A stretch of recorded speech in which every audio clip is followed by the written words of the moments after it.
3, 2, 1. Hey, yo, fam, what's up? My name is Kevin. Welcome to Kevin News. Wow, it's been a while, but I'm still alive. I'm still here. I'm here with Daniel. Lexi. Secretary General of the current SRC, 2021-2022.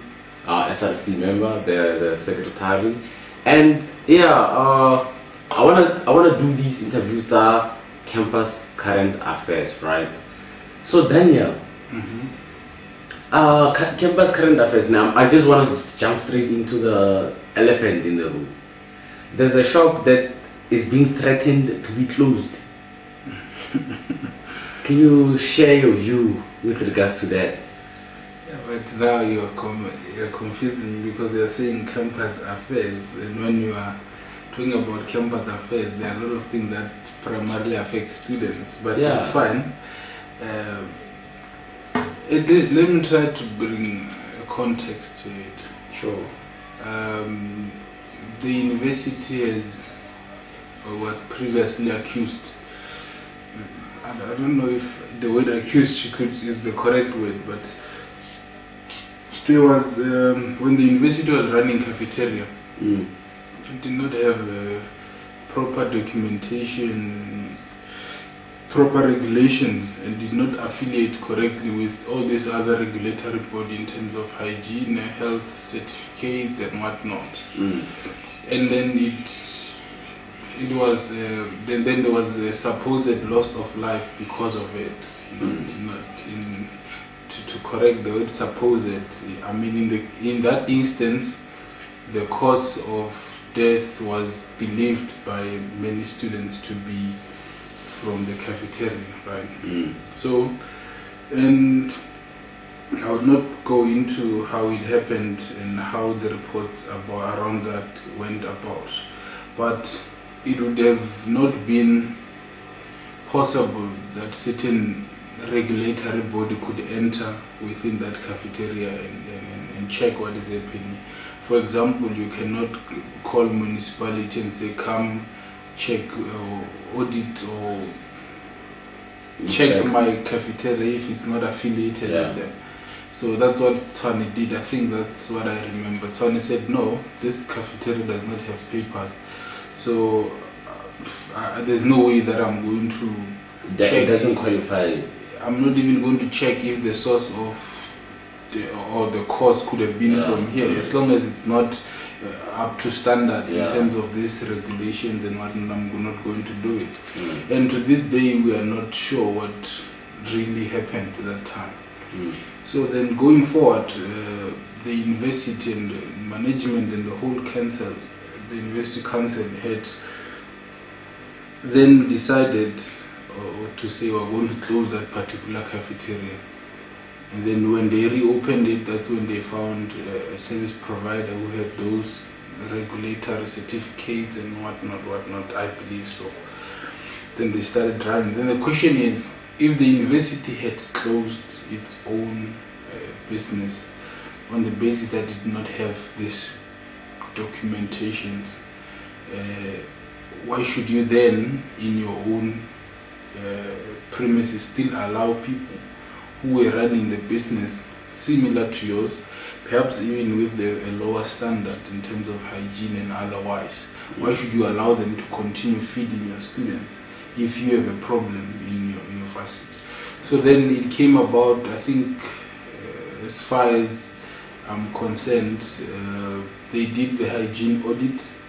The university did that internally, and many businesses, or some businesses, did not pass that hygiene audit, and therefore and also did not have this health certificates and whatnot that are required. A lot of logistics, I might not be sure about all of them. So then the university had then decided that they are going to close every shop that does not have proper documents or who does not satisfy those logistics that are needed. And it so happened that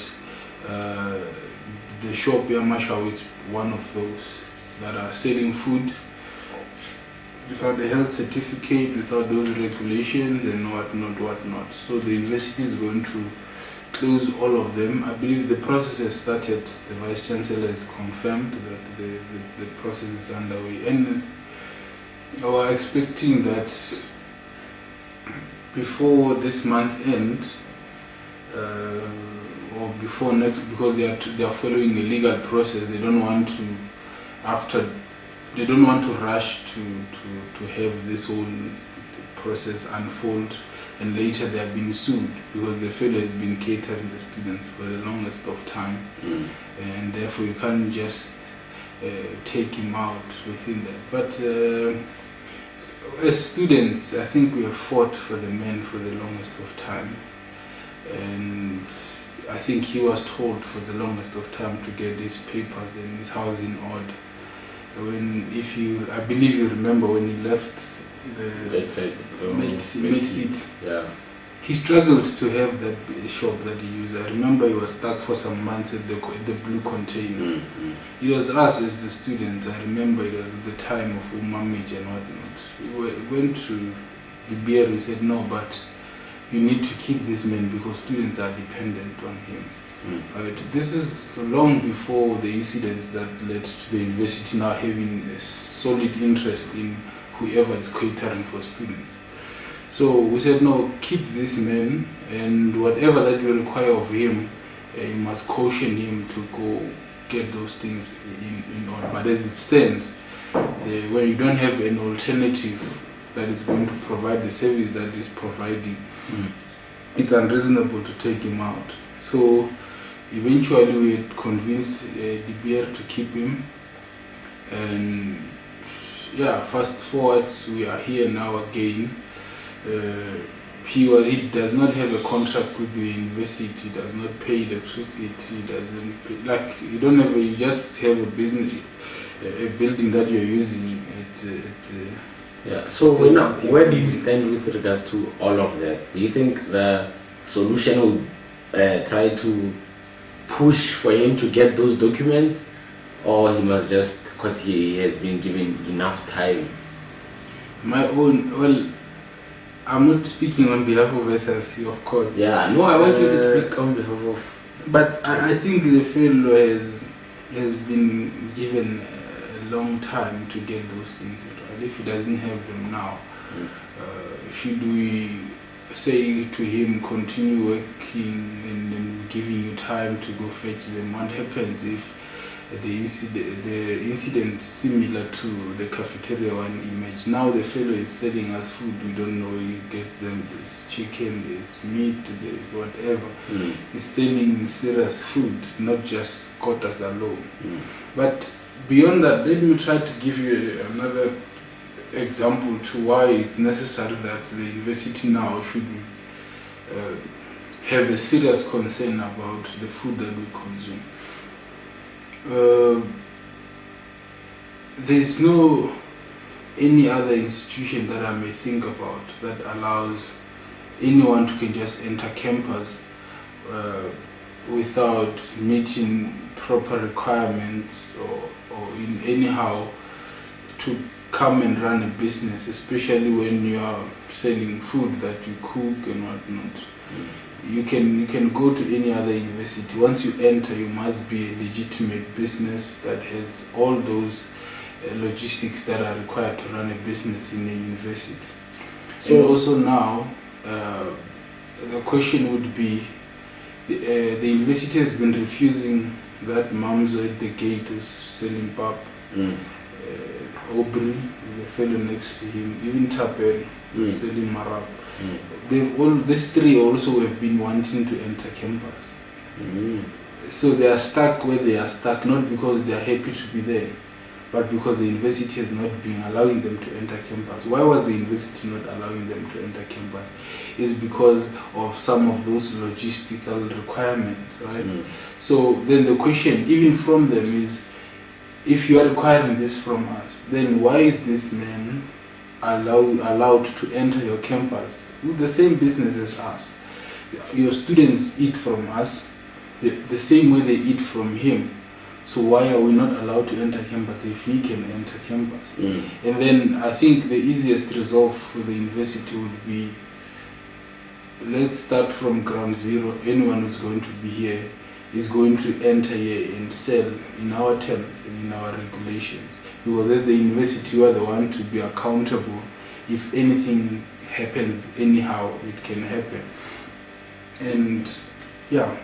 So I hear that there's the logistical requirements, right? The paperwork needed in. So now let's say all these businesses that are not registered with the university leave. Options. The question of options, isn't that something concerning? Because no one is saying anything. There were rumors Kadi McDonald's in Mara. No one is saying anything about that. Even the new establishment there, no, people are still fighting about it. So I don't know. We have a food crisis here as it stands. Yeah, and the university has to move forward. It must not be forced to be stuck with certain things because you have not yet secured alternatives. As far as I'm concerned, the university is working on that. The issue of not McDonald's, I think it's the Bonnes and KFC. It's not a rumor.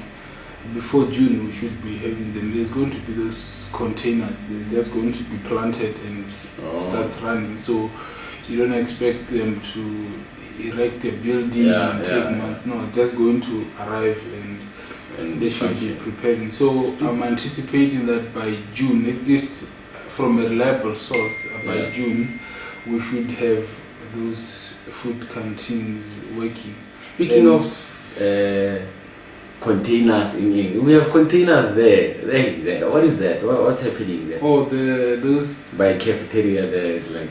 No, they are going to run. In fact, even the building that is owned by Mashao can be adopted by students. What is going to happen is that you're going to have a legitimate business and then to have those student entrepreneurship program running.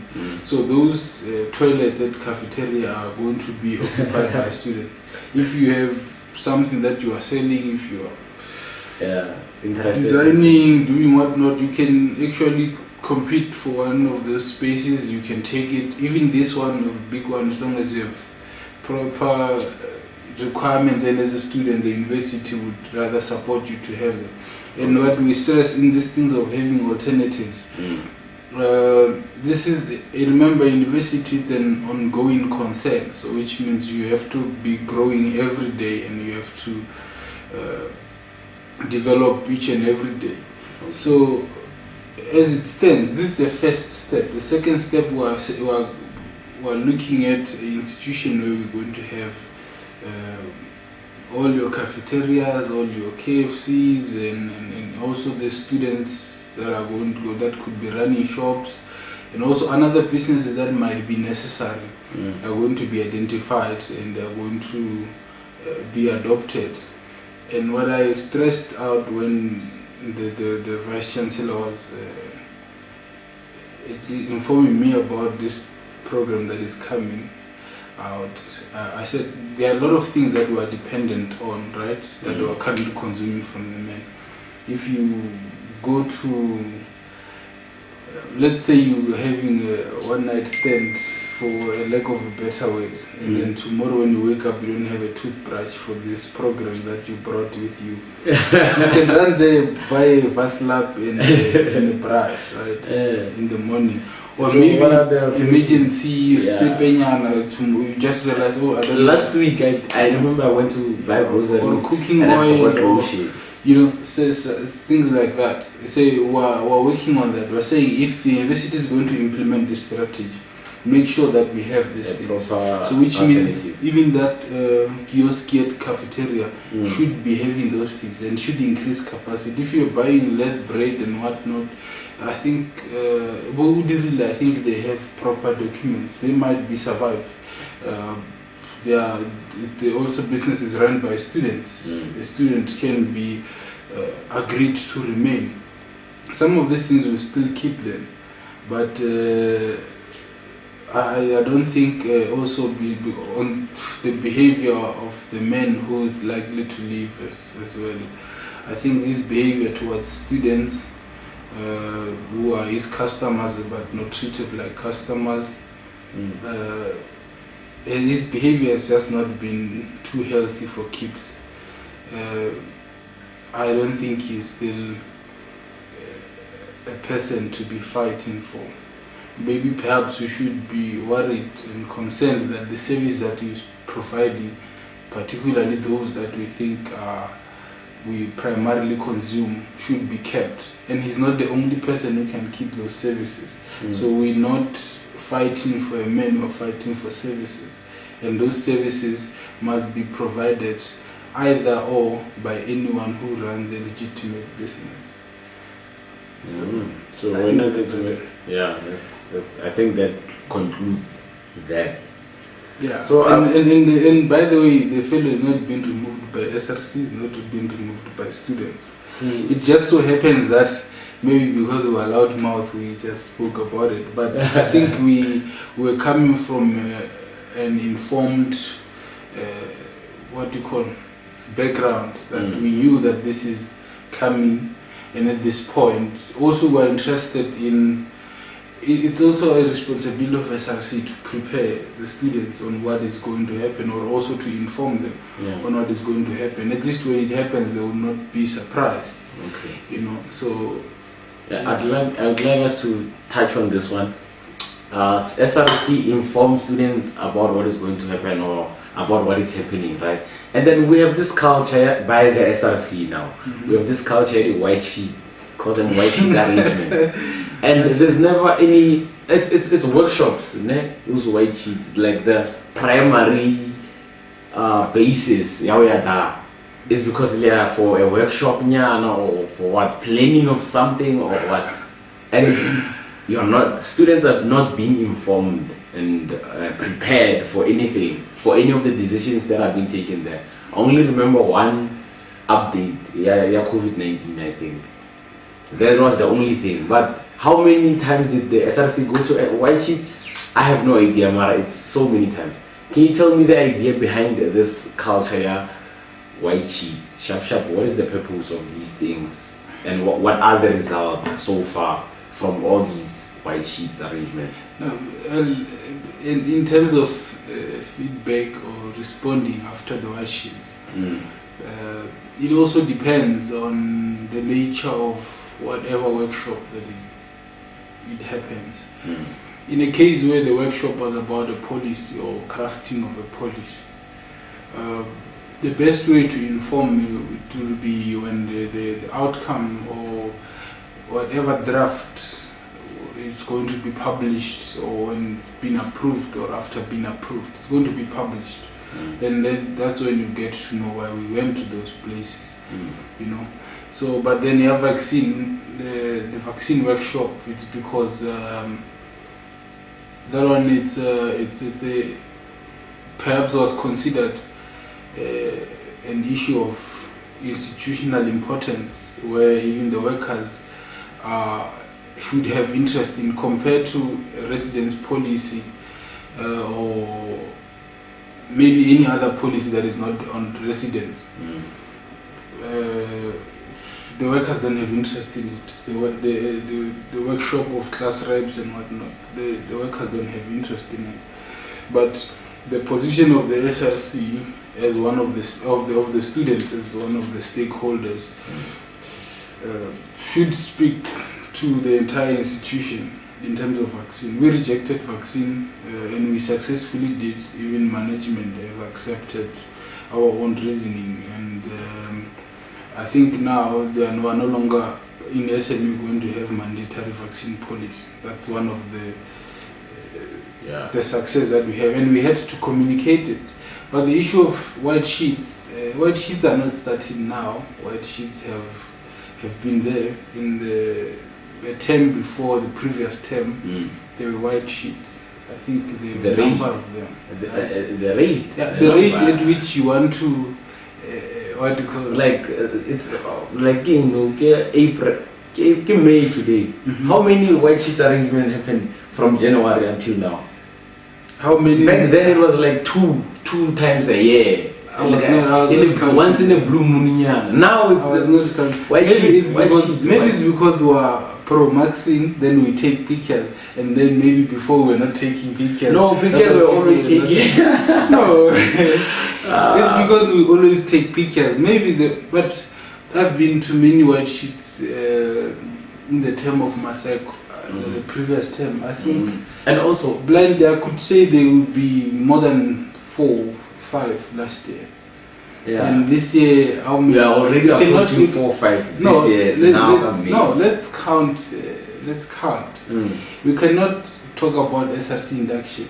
Yeah, Let's not count it as a white sheet. Yeah. So we only had Any class the rep, vaccine workshop, the vaccine, any class rep, and then we had the class rep. leafing up. No, that's it. From the SRC, that's it. The residence policy is not us. Oh yes, there was that one. The residence policies from student affairs of Housecom, so it's not of SRC. So we only have 2. So and this weekend we're having the 3rd one. This weekend you have plans again. Yeah. So one would say, okay.